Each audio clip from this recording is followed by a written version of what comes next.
माँ दुर्गा के 9 स्वरूपों की उपासना किस प्रकार करके माँ को प्रसन्न करें, देखिए हिंदुस्तान लाइव टुडे के साथ।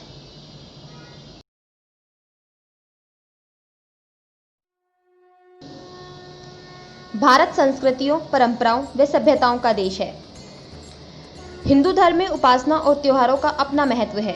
दिन, महीने व साल के मुताबिक भगवान को पूजने की विधि हिंदुओं में अपनाई गई है।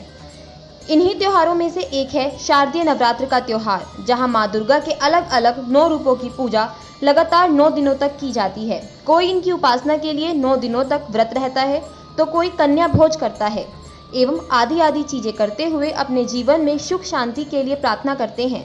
शारदीय नवरात्र में मां के जिन 9 रूपों की पूजा होती है, उन्हें ब्रह्मचारिणी, कुष्मांडा, चंद्रघंटा, कालरात्रि, महागौरी, कात्यायनी, स्कंद माता, शैलपुत्री व सिद्धिदात्री मां की उपासना कर इन्हें खुश करने का प्रयास किया जाता है। कथा के अनुसार महिषासुर के वध में मां दुर्गा व इनके 9 रूपों के साथ महिषासुर का युद्ध चला, जहां 10वें दिन मां ने महिषासुर पर विजय प्राप्त की। तभी से मां दुर्गा व इनके 9 रूपों की भली भांति उपासना की जाती है। महिषासुर का विनाश कर मां ने तीनों लोकों की रक्षा की, क्योंकि ये राक्षस सारे लोकों में आतंक मचा रहे थे। ऐसे में मां की आराधना करते हुए उनसे संसार की रक्षा के लिए प्रार्थना की जाती है। मां के प्रथम रूप शैलपुत्री की पूजा। नवरात्र का पहला दिन मां शैलपुत्री का माना जाता है, जिनकी पूजा अर्चना की जाती है। मां के इस रूप को प्रसन्न करने के लिए घी के दीपक जलाने की परंपरा बनाई गई है। मां के पहले रूप की पूजा आराधना के दौरान पीले वस्त्र पहनना शुभ माना जाता है। मां का दूसरा रूप ब्रह्मचारिणी। मां ब्रह्मचारिणी की पूजा करते हुए उन्हें प्रसन्न करने के लिए मीठा मिश्री चढ़ाने की मान्यता है। मां ब्रह्मचारिणी की विशेष कृपा के लिए कोई भी मीठी सामग्री चढ़ाने का प्रयास करना चाहिए। हरे रंग के वस्त्रों को धारण कर मां ब्रह्मचारिणी की आराधना करनी चाहिए। इससे मां को प्रसन्न किया जा सकता है। मां के तीसरे रूप चंद्रघंटा की पूजा। मां चंद्रघंटा के तीसरे रूप को शुद्ध दूध से बने खाद्य पदार्थ चढ़ाए जाते हैं, जैसे खोया, खीर, साबूदाना आदि, जिससे मां प्रसन्न होती है। मां चंद्रघंटा की पूजा करने के लिए मां की आराधना के दौरान प्रयास करें कि भूरे रंग के वस्त्र धारण किए हों।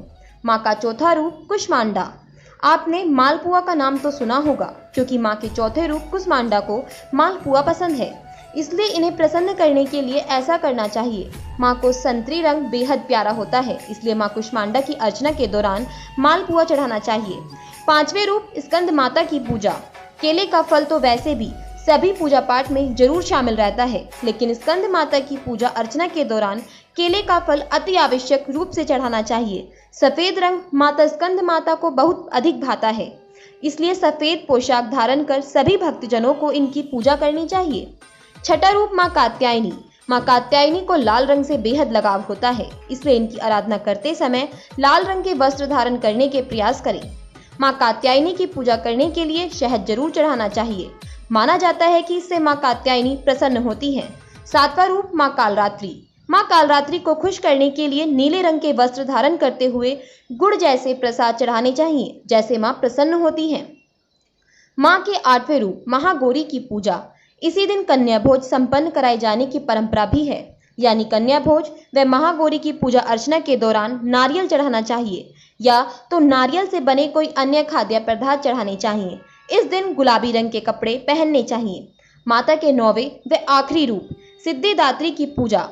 मां के 9वें रूप को खुश करने के लिए तिल का प्रसाद चढ़ाना चाहिए। वहीं पूजा अर्चना के दौरान बैंगनी रंग के कपड़ों को पहनना चाहिए।